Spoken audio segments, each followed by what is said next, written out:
नमस्कार दोस्तों, आज के इस वीडियो में मैं आपको उत्तराखंड के एक शक्तिशाली देवता चौमू के बारे में बताने वाला हूं।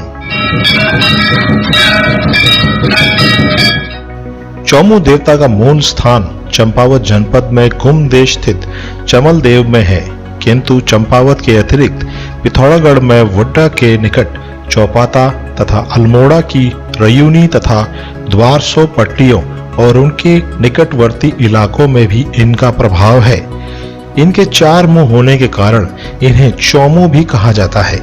इनके स्वरूप तथा इनके संबंध में व्यक्त संकल्पना में यह स्पष्ट है कि चतुर्मुखी पशुपति अर्थात शिव के ही ये प्रतीक है।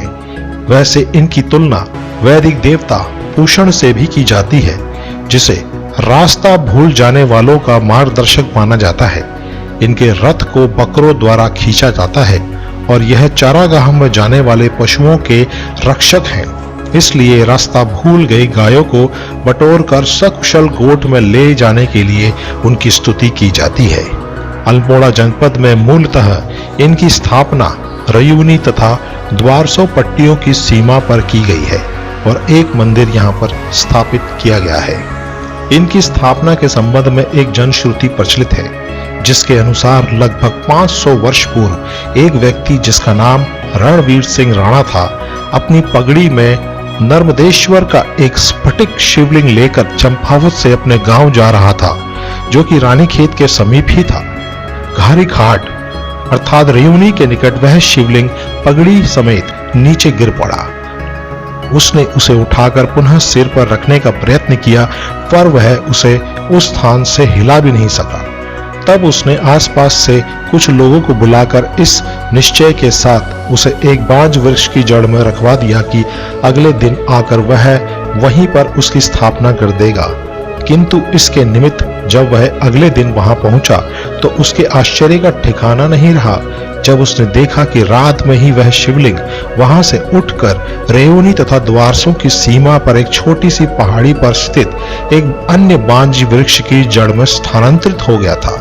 जब गांव वालों को इस चमत्कारिक घटना का पता चला तो उन्होंने सम्मिलित रूप से इसके लिए वहीं पर एक मंदिर निर्माण करवा दिया।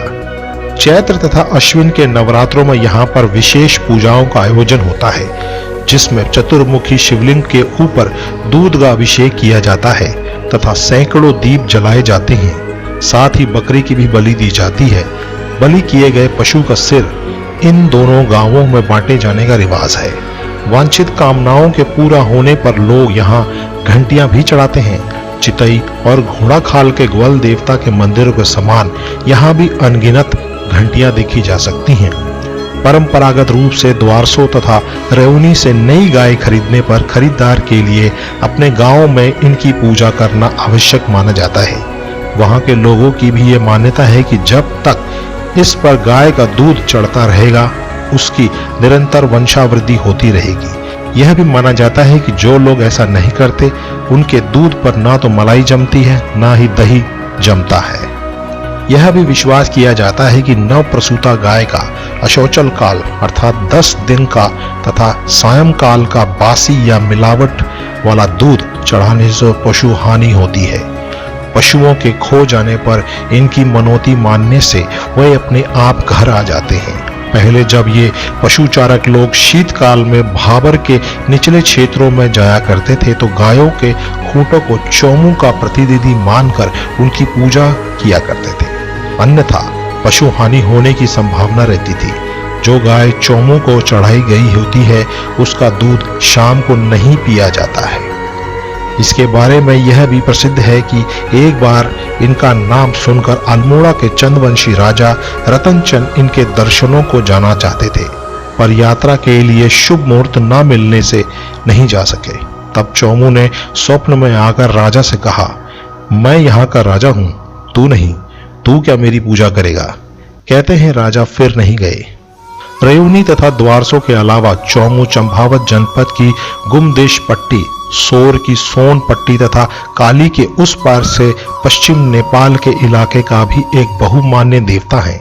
गुमदेश में मण गांव के सोन ही उनके पुजारी व डंगरिया होते हैं। और उनका भंडार भी उन्हीं के संरक्षण में होता है। इससे संबंध सभी समारोहों में इन्हीं की विशेष भूमिका रहती है। चैतौल चौमू की रथ यात्रा के समय इसके डोले का उठाना, उसे गांव में घुमाना, मंदिर की परिक्रमा करवाना, सब कुछ इन्हीं के जिम्मे होता है। इनका मूल स्थान यद्यपि गुम देश में काली एवं सरयू के संगम स्थल पंचेश्वर के पास माना जाता है, जहां अखिल तारिणी पर्वत श्रृंखला के पूर्वी ढाल पर एक रमणीक स्थान पर इनका प्राचीन मंदिर है तथा वहां पर उत्तरायणी के दिन एक मेले का भी आयोजन किया जाता है। किंतु इन क्षेत्रों में गुम देश के चमल देव के अतिरिक्त सोरपट्टी में वड्डा के नजदीक चौपखिया के चौमू का विशेष प्रभाव है। चौपिया का मंदिर अपनी सुंदर मूर्तियों के लिए विशेष चर्चित है। इन दोनों स्थानों में नवरात्रियों के अवसर पर बड़ी धूमधाम से चौमू देवता के डोले को निकाला जाता है। इन देव यात्राओं का आयोजन अश्विन मास की नवरात्रियों की 9वीं तिथि को तथा चमल देव में 10वीं को किया जाता है। गुम देश के चौमू देवता चमल देव के विषय में उल्लेखनीय है कि चौमू देवता के मंदिर के नाम से ख्यात यह मंदिर मूलतः एक शिवालय है। ज्ञात नहीं कि इसे कब और कैसे चौमू का मंदिर बना दिया गया। हो सकता है कि मूलतः यहाँ पर चतुर्मुखी शिव की मूर्ति रही हो, जिसकी चौमुखी महादेव के नाम से प्रसिद्ध हो। कालांतर में नाम की साम्यता अथवा भ्रम या ज्ञानवश इसे सोर पिथौरागढ़ अल्मोड़ा में बहुपूजित चौमू का नाम दे दिया गया हो। दूसरा एक कारण यह भी हो सकता है कि लोक परंपरा में चौमू को चतुर्मुखी शिव का अवतार माने जाने से दोनों के बीच का भेद समाप्त हो गया। गुम देश में चौमू के बारे में एक और जनश्रुति यह है कि प्राचीन समय में वहां पर एक दैत्य रहता था, जो बारी बारी से प्रत्येक परिवार के एक व्यक्ति की बलि लिया करता था। लोगों ने इससे मुक्ति पाने के लिए अपने कुल देवता चौमू के समक्ष गुहार लगाई।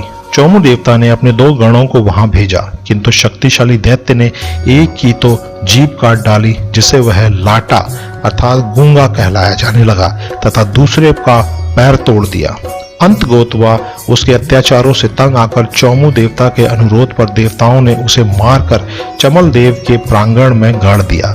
आज भी जब चौमू देवता का डोला चमल देव में पहुंचता है तो उसका धामी इस स्थान पर अपने दंड से एक प्रहार करता है। चौमू देवता के विषय में यह भी कहा जाता है कि वे 7 भाई थे, जिन्होंने गोरखपंथी विचारों के प्रसार के लिए 7 आश्रम स्थापित किए थे। काली के उस पार के क्षेत्र में चौमू के प्रभाव के बारे में भी देखा जाता है कि वहां पर धूमकुड़ी, सुराड़ एवं संतोला आदि में इसके मंदिर हैं और चैतौल के अवसर पर वहां के लोग चमल देव में आकर इनकी पूजा करते हैं। जय चौमू देवता, जय देवभूमि उत्तराखंड।